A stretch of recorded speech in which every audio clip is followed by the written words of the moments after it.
Perfect नाप के साथ बस एक छोटा चम्मच तेल का इस्तेमाल करके मैंने एक ऐसा नाश्ता बनाया जो सिर्फ 15 मिनट में बन के तैयार हो जाता है। और इसे आप टिफिन, ब्रेकफास्ट, लंच या डिनर कभी भी सर्व कर सकते हैं। और साथ ही इस वीडियो में मैं आपको ऐसे टिप्स और ट्रिक्स बताऊंगी जिसे देखते ही आपको ये रेसिपी बनाने का मन करेगा और एकदम परफेक्टली बनेगी।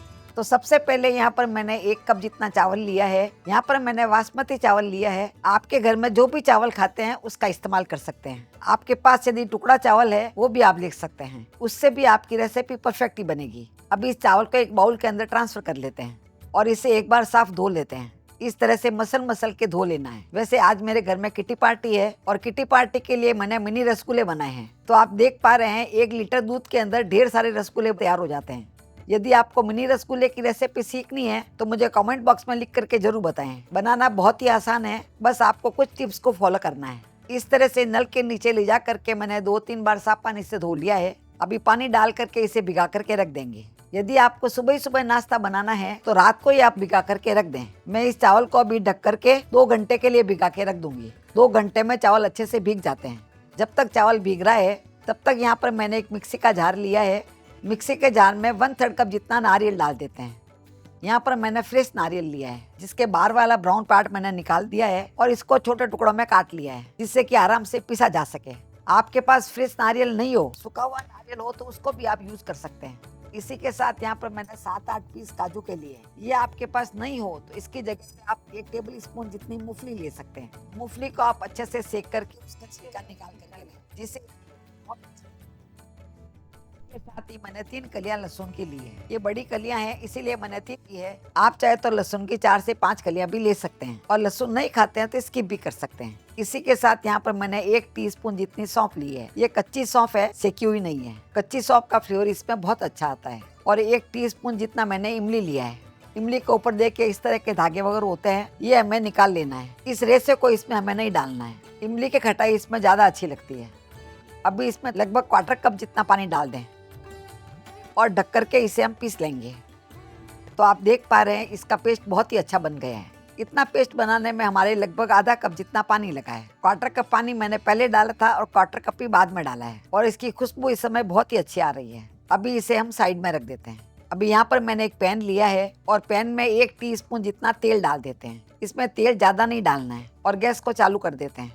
अभी तेल हमारे गर्म हो गया है। तेल गर्म होने के बाद में 1 टीस्पून जितनी इसमें सौंफ डाल देते हैं। पकी हुई सौंफ का फ्लेवर अलग आता है और कच्ची सौंफ को जो मैंने पीसा है उसका फ्लेवर अलग आता है। आंच को हम स्लो और मीडियम के बीच में कर लेंगे। और यहाँ पर मैंने 1 पीस दालचीनी का लिया है, ये इसमें डाल देते हैं। और 3 से 4 मैंने लौंग लिए हैं, ये लौंग इसमें डाल देते हैं। 1 इसमें तेज पत्ता डाल देते हैं और 1 मैंने इलायची ली है जिसका मैंने मुंह खोल दिया है। इलायची का मुंह खोल करके डालें। इसी के साथ यहाँ पर मैंने 2 हरी मिर्ची ली है जिसको इस तरह से काट लिया है। इसको छोटा छोटा काट के डालें। ये सब चीजें थोड़ी थोड़ी डालते हैं पर इसका फ्लेवर बहुत अच्छा आता है और ये सभी सामान आपके घर में आराम से मिल जाएंगे। यहाँ पर मैंने 7-8 कड़ी पत्ते लिए हैं, ये भी इसमें डाल देते हैं। कड़ी पत्तों को हल्का सा पकाने के बाद में यहाँ पर मैंने एक मध्यम आकार का प्याज लिया है जिसको महीन महीन काट लिया है, ये इसमें डाल देते हैं और प्याज को भी हल्का हल्का पका लेते हैं। प्याज का हमें बहुत ज्यादा कलर चेंज नहीं करना है। प्याज हल्का ट्रांसलूसेंट दिखने लग जाए उतना ही हमें पकाना है।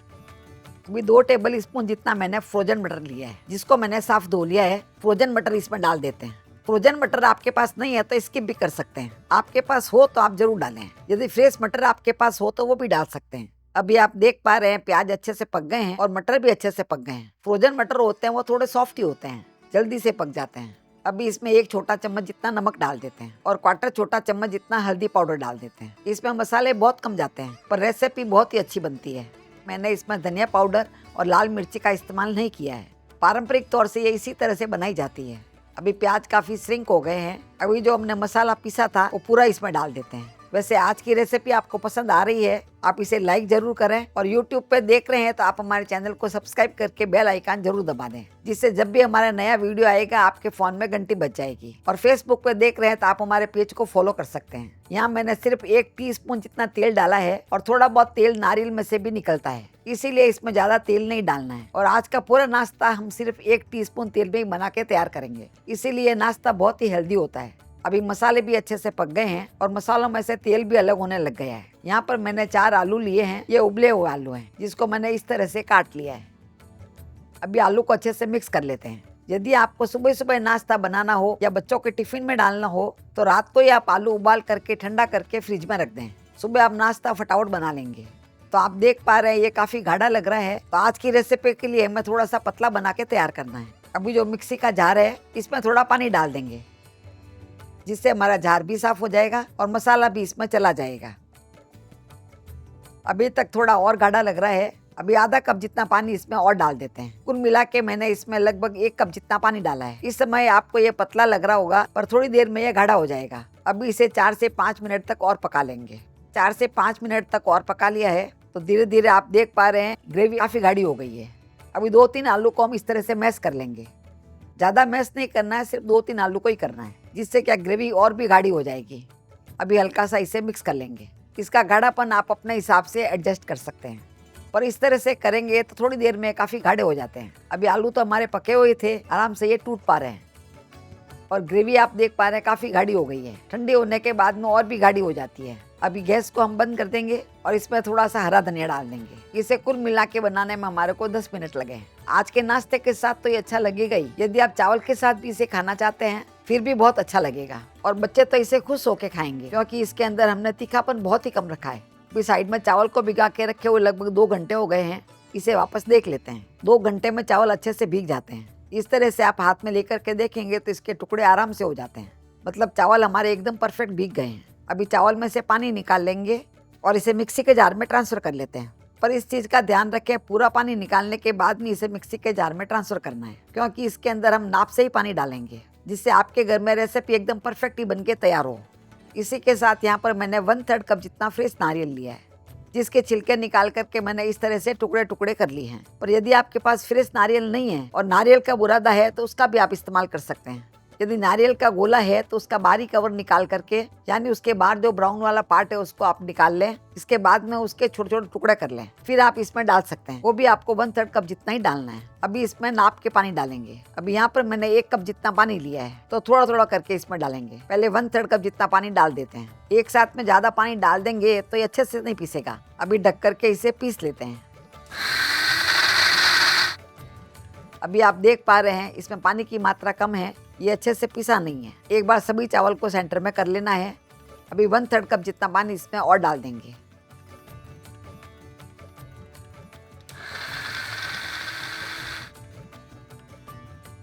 अभी तक आप देख पा रहे हैं ये अच्छे से नहीं पिसा है, इसके अंदर दाने दिख रहे हैं। इस तरह से दाने नहीं दिखना चाहिए। अभी इसमें थोड़ा पानी और डाल देंगे। तो 1/3 कप जितना पानी मैंने और डाल दिया है।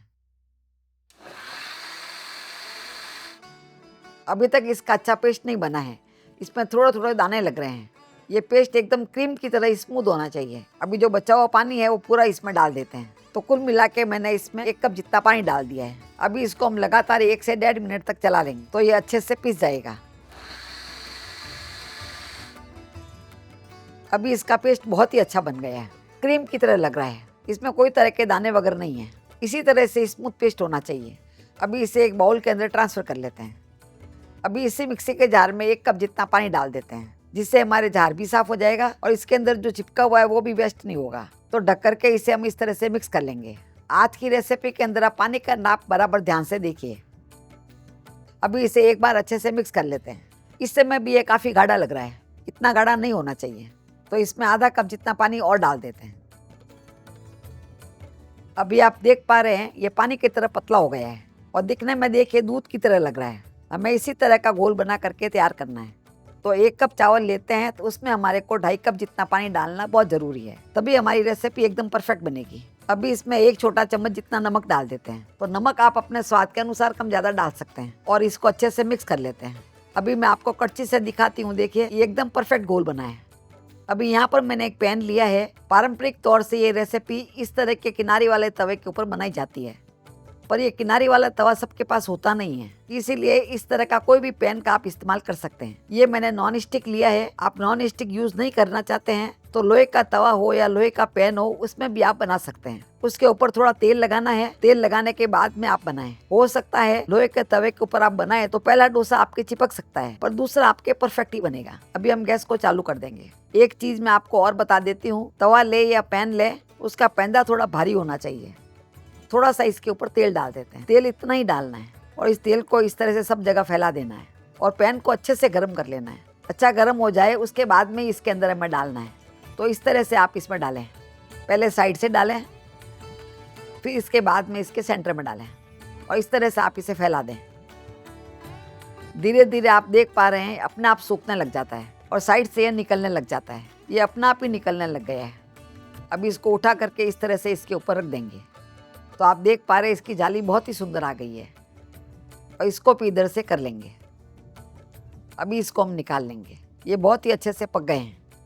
एक मैं आपको और दिखा देती हूँ। दूसरी बार आपको तेल लगाने की ज़रूरत नहीं है, खाली आप एक साफ कपड़े से पोंछ लें या टिश्यू पेपर से पोंछ लें।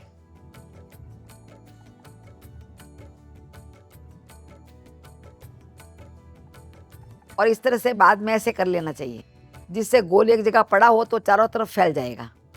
एक बार डालने के समय पैन हमारे को एकदम गर्म रखना चाहिए। उसके बाद में आँच को स्लो और मीडियम के बीच में कर लें, फिर ये परफेक्ट पकेगा।